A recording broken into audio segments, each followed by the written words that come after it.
कभी ऊपर तो कभी नीचे, कभी सांड की तरह दौड़ने लगा तो कभी भालू की तरह नीचे गिरकर क्रैश हो गया। जब भी सेंसेक्स की बात करी जाती है तो ढेर सारे कंफ्यूजन भी साथ में आते हैं। लेकिन ये सेंसेक्स आखिरकार होता क्या है, इसका क्या मतलब है? जब हम न्यूज चैनल में देखते हैं कि सेंसेक्स ऊपर जा रहा है या नीचे जा रहा है तो इसका मतलब क्या होता है और हम सभी की जिंदगी में इससे फर्क क्या पड़ता है? तो बने रहिए इस वीडियो के अंत तक ताकि आप सब समझ सके सेंसेक्स और निफ्टी के बारे में, वो भी एक आसान भाषा में। शुरू करते हैं आज के वीडियो को।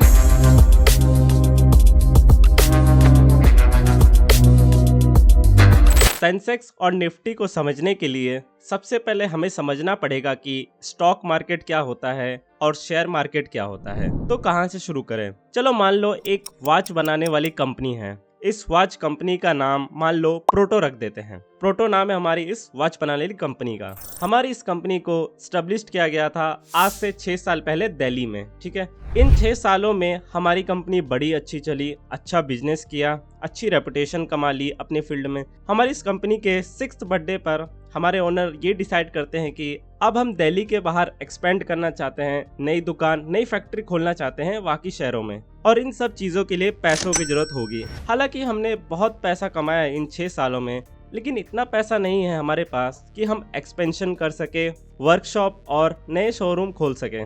हमें और भी ज्यादा पैसों की जरूरत होगी, लेकिन हम ये पैसा लोन लेकर नहीं लेना चाहते। फिर हम डिसाइड करते हैं कि इस पैसे को आम जनता से लिया जाए। हमारे फैंस यानी आम जनता पब्लिक को हम कहेंगे कि हमारी कंपनी में वो इन्वेस्ट करें। बेसिकली क्राउड फंडिंग की तरह समझ लो। तो ये करने के लिए पहले हम हमारी प्रोटो कंपनी को प्राइवेट लिमिटेड कंपनी से पब्लिक लिमिटेड कंपनी बनाएंगे। इसका मतलब हम जनता को इन्वाइट कर रहे हैं, यानी हम लोगों को इन्वाइट कर रहे हैं कि वो हमारी कंपनी के को ओनर्स बन जाए, पार्ट ओनर्स बन जाए, यानी प्रोटो में इन्वेस्ट करने के लिए आमंत्रित कर रहे हैं।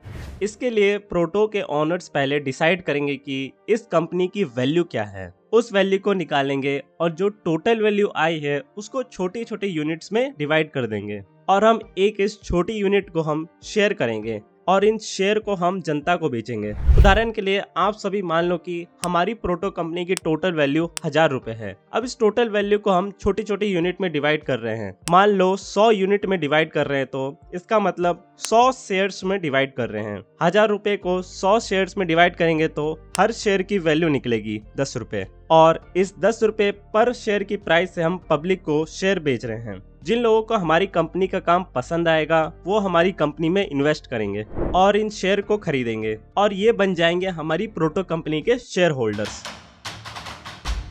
तो आप सभी को शेयर होल्डर्स का मतलब समझ आ गया होगा, और इस तरह हमारी कंपनी को पैसा मिलेगा एक्सपेंड करने को बाकी शहरों में। लेकिन आप यहाँ पर पूछोगे कि तो इन्वेस्टर को क्या मिला? यहाँ पर इन्वेस्टर को हमारी कंपनी के शेयर्स मिले। असल में बात यह है कि जब हमारी कंपनी की वैल्यू बढ़ेगी, जैसे हमारी कंपनी ग्रो करेगी, तो हमारी कंपनी ज्यादा वैल्यूएबल बनती जाएगी। तो हर एक शेयर होल्डर के पास जो वैल्यू है उस कंपनी की, उसकी वर्थ बढ़ जाएगी। चलो मान लो हमारी प्रोटो कंपनी को शेयर होल्डर मिल गए, कंपनी बड़ी खुश है, और शेयर होल्डर कंपनी का ट्रैक भी रख रहे हैं कि बिजनेस में कहाँ प्रॉफिट कमाया जा रहा है, कौन हमारी कंपनी का कंपटीशन है।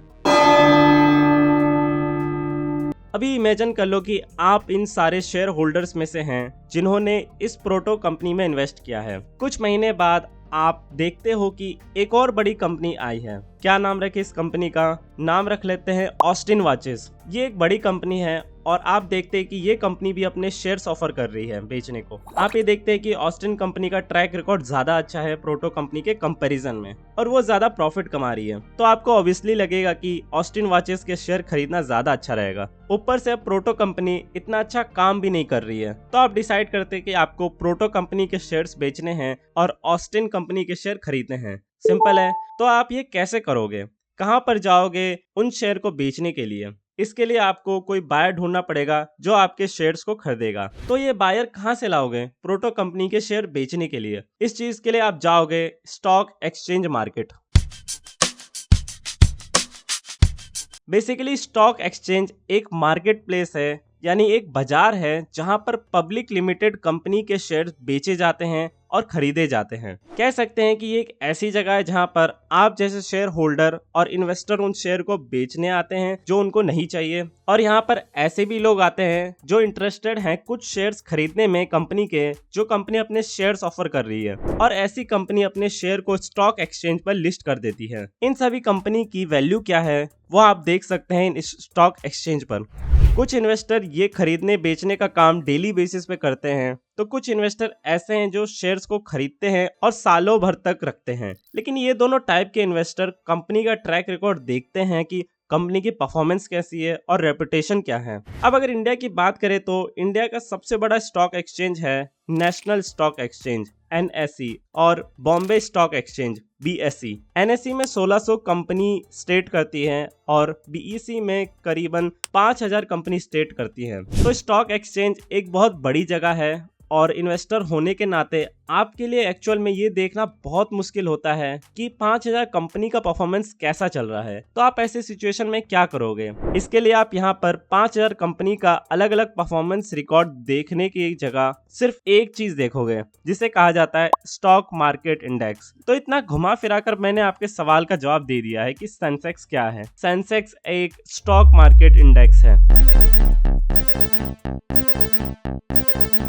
सेंसेक्स आपको एक इंडिकेशन देता है कि जो टॉप 30 कंपनी है बॉम्बे स्टॉक एक्सचेंज में वो कैसा परफॉर्म कर रही है। वैसे तो 5000 से ज्यादा कंपनी है बॉम्बे स्टॉक एक्सचेंज में, लेकिन सेंसेक्स में सिर्फ 30 ही कंपनी को अकाउंट किया जाता है। इन 30 कंपनीज में कुछ बड़े नाम है जैसे रिलायंस इंडस्ट्रीज, भारतीय एयरटेल और टाटा स्टील। बेसिक आइडिया ये है कि एज ए इन्वेस्टर आप ये देख सको कि टॉप कंपनीज कैसा परफॉर्म कर रही हैं, और इन टॉप कंपनीज की परफॉर्मेंस से आप ये अंदाजा लगा सकते हो कि बॉम्बे स्टॉक एक्सचेंज कैसा परफॉर्म कर रहा है। सेंसेक्स की तरह एक और इंडेक्स है निफ्टी। दरअसल निफ्टी नेशनल स्टॉक एक्सचेंज का इंडेक्स है जो टॉप 50 कंपनीज को रिप्रेजेंट करता है। सो सेंसेक्स बॉम्बे स्टॉक एक्सचेंज के लिए और निफ्टी नेशनल स्टॉक एक्सचेंज के लिए है। इसके अलावा जब न्यूज एंकर कहते हैं कि सेंसेक्स 1000 पॉइंट आगे बढ़ गया है, सेंसेक्स ने 31,000 अंकों का आंकड़ा पार कर लिया है, तो इसका मतलब क्या है? तो इसका मतलब ये है कि कल के कंपैरिजन में आज इन 30 कंपनीज की वैल्यू बढ़ गई है और इसकी मैथमेटिकल वैल्यू 1000 है। आपके मन में शायद ये सवाल भी आएगा कि सिर्फ 30 कंपनीज ही तो है आउट ऑफ 5000 कंपनीज, तो कैसे ये रिप्रेजेंट कर सकती है सारी 5000 कंपनीज को? दरअसल ये 30 कंपनीज बहुत बड़ी कंपनीज हैं, इनकी वेटेज बहुत ज्यादा है। सो बेसिकली ये पूरे मार्केट को इन्फ्लुएंस करती है